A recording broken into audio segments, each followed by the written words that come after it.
Sir जय Hind. Major general Rajan Kochar sir, जय हिंद। बहुत बहुत शुक्रिया समय देने के लिए। Thank you sir. जय हिंद राजेश जी, धन्यवाद आपने मुझे अपने प्रोग्राम में बुलाया।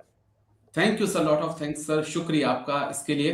दरअसल पहला मुद्दा है कि अग्निवीर का जो बताया गया कि अग्निवीर थोपा गया ओके और जिस तरीके से अग्निवीर का प्रपोजल चीफ ने बनाया था या आर्मी ने बनाया था और उस तरीके से अग्निवीर को एक्सेप्ट नहीं किया गया और आर्मी ने अपने लिए बनाया था। आर्मी ने एयरफोर्स और नेवी के लिए नहीं बनाया था, अपना एक अलग एचआर का प्रोसेस आर्मी ने बनाया था। तो उसमें एयरफोर्स और नेवी को भी शामिल किया गया बाद में। और ओके वो बोलते हैं कि नेवी और एयरफोर्स को it came like a bolt from the blue, जैसे कि उनको पता ही नहीं था कि ऐसी भी चीज आएगी, बिकॉज उनकी तरफ से तो प्रपोजल गया ही नहीं था। एग्री। तो जब ये चीजें का आपका खुलासा होता है तो गवर्नमेंट को भी सोचना पड़ेगा कि भाई अगर इसका पॉलिटिकल इम्पैक्ट क्या होगा देश पे। बिकॉज आप जानते हैं अग्निवीर के ऊपर बहुत कुछ बोला गया था कि ये फौज के ऊपर थोपा गया है और गवर्नमेंट ने बोला था नहीं, फौज से ही आया ये। और एक अभी आपका रिसेंटली आपका डिसेबिलिटी वाला भी बिल्कुल सर। जो निर्मला इसको सीतारमन ने बोला था कि ये फौज ने प्रपोज किया था। एग्री। अब देखिए फौज तो ऐसी डिसिप्लिन ऑर्गेनाइजेशन है, वो तो डिस्प्यूट करेगी नहीं मिनिस्टर की बात को, चाहे वो प्रपोज फौज ने किया था या उसने किया था। नहीं और किया। हमने इसके ऊपर एक प्रोग्राम भी किया है। बिल्कुल बिल्कुल सर। और अगर फौज ने भी प्रपोज किया था तो अगर वो गलत है तो फाइनेंस मिनिस्टर को उसको रिजेक्ट कर देना चाहिए था। No, it is not acceptable, it will affect the moral of the troops. बिल्कुल एक जब पॉइंट, क्योंकि आपने अग्निवीर को लेकर बात कही तो मैं उसी बात को चाहूंगा कि थोड़ा सा उस पर और थोड़ी डिटेल बातचीत करें हम। 14 डोगरा है सर देहरादून में, और वहां पर उनके अफसर मैस में चोरी हो जाती है। लगभग चांदी की जितनी ट्रॉफियां हैं सारी चोरी कर ली जाती हैं।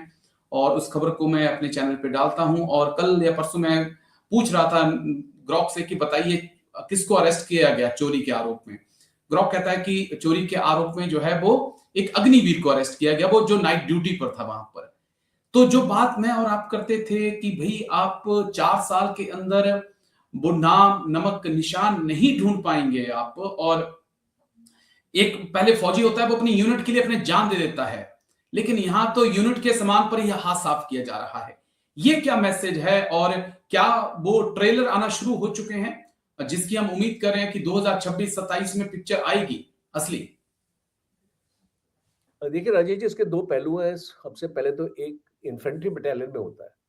बिल्कुल सर। यू मैं समझ सकता हूँ कि अगर कोई सर्विसेज यूनिट में होता है, बिकॉज वहां पे ऐसी कोई एफिलिएशन इतनी स्ट्रांग होती नहीं, रेजिमेंटल स्पिरिट नहीं होती इतनी ज्यादा।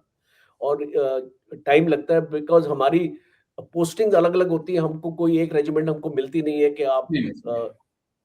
14 डोगरा के हैं या 16 पंजाब के हैं या आप इस टाइप के हैं। तो जो उस टाइप की हमारी एफिलिएशन नहीं होती है। हमारी एक स्टेशन में हम एक यूनिट में होंगे, फिर हमारी पोस्टिंग 2.5 साल बाद आ जाएगी, दूसरे यूनिट चले जाएंगे। वहां पे पूरा एनवायरनमेंट है, उसको जवान अलग हो जाएंगे, आपके ऑफिसर्स अलग हो जाएंगे। बट यहाँ पे आपके जवान भी वही रहते हैं, ऑफिसर्स भी वही रहते हैं, आपके पलटन भी वही रहती है। तो इसमें एक रेजिमेंटल स्पिरिट वाली बात आती है। और अगर ये ऐसी पलटन में होता है तो एक बहुत सीरियस क्वेश्चन है। देखिए लोग बोलते थे कि ये पहली बार नहीं हुआ है, जवानों ने पहले भी चोरियां की हैं। हाँ, यस, मैं मानता हूँ जवानों ने पहले चोरियां की हैं, पर वो इन्फेंट्री के जवानों में नहीं होता है। ये नॉर्मली सर्विसेज के जवानों में। मुझे याद है मैं रांची में पोस्टेड था, तो वहां पे एक रैकेट पकड़ा गया था जिसमें एएससी के कुछ जवान थे जो गाड़ियां चोरी करके बेचते थे।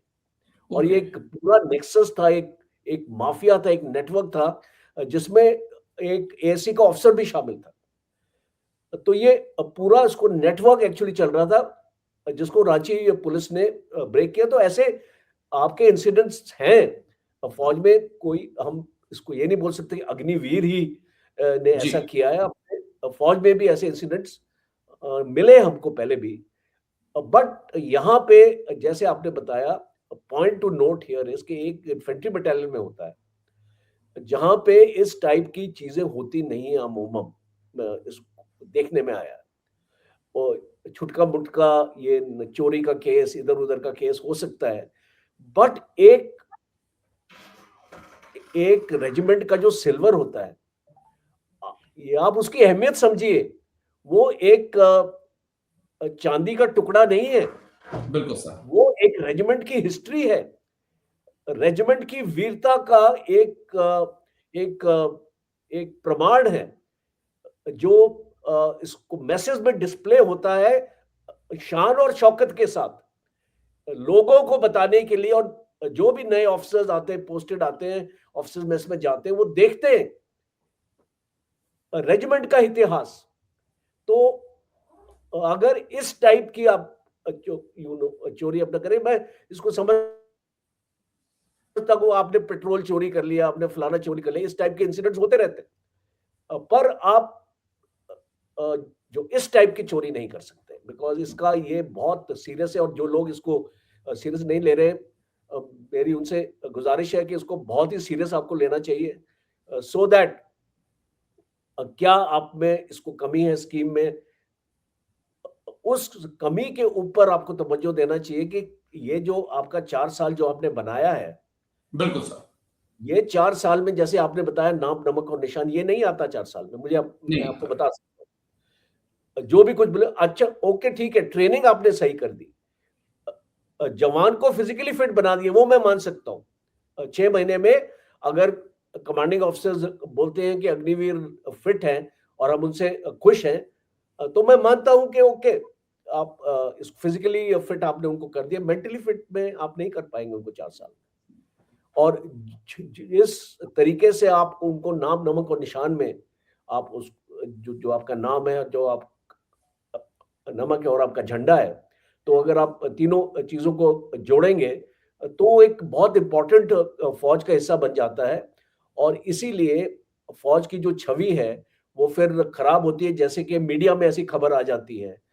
और फिर अनफॉर्चुनेटली अग्निवीर का जो ये नाम अग्निवीरों होता ने है। किया, तो ये अग्निवीर स्कीम के ऊपर भी क्वेश्चन रेज करती है, बिकॉज आपने एक ऐसी स्कीम बनाई। अब अगर मैं जनरल नरावने की बात को अगर मान लेता हूँ, after all he was the chief of the army staff, और अगर वो बोलते हैं कि ये स्कीम जिस तरीके से फौज ने शायद उस पर 75% रिटेंशन की बात करी थी, तो ओके। अगर आप उसको 25% रिटेंशन में आप उसको लाएंगे, तो उससे आप फौज का नुकसान करते हैं, बिकॉज मैन पावर आपका बहुत कम होने वाला है। अब आपने मैन पावर को आपने आपने रिक्रूटमेंट को डबल कर दिया, उससे आपको जो क्या आपका नहीं। एंड रिजल्ट है वो आपका बदलने वाला नहीं है, जी। बिकॉज जो मुझे लगता है एक आइडियल एक अग्निवीर स्कीम होनी चाहिए, वो होनी चाहिए 7 साल, 75%। ओके। 7 साल की आप उनको अपना सर्विस अपना कराए मिनिमम, और उसके बाद 75% उनको रखिए। Then I think I will accept कि ये अग्निवीर स्कीम आपकी एक पॉजिटिव स्कीम है, और और ये सक्सेस हो सकती है फौज के लिए। बट अभी जिस शेप में है आपका 4 साल और 25 साल, बिकॉज यही दो इंपॉर्टेंट मुद्दे हैं अग्निवीर स्कीम के जो खटक रहे हैं आज, 4 बिल्कुल। साल और 25 साल। तो अगर 25%, तो अगर हम इसको थोड़ा रिव्यू कर पाएंगे, तो शायद ये स्कीम चल पड़ेगी। नहीं तो आने वाले वक्त में आप देखेंगे, और ये इसको लोगों को अपने आप ही महसूस होगा, अपने आप ही देखेंगे, फौज को भी महसूस होने लग गया है कि आने वाले वक्त में जो स्कीम इस फॉर्म की है, ये चल नहीं पाएगी। नहीं चल पाएगी। और मुझे जहां तक उम्मीद है, क्योंकि जैसा आपने भी कहा, अगर 75% को परमानेंट करते हैं तो 25% को सीएपीएफ में एडजस्ट किया जा सकता है, लेकिन 75% को सीएपीएफ में एडजस्ट करना मुश्किल होगा। और कल्पना करिए कि जो एक 40,000 जवान सैलरी ले रहा था, वो एक वक्त आने के बाद उसके बाद पेंशन नहीं होगी और वो खाली होगा।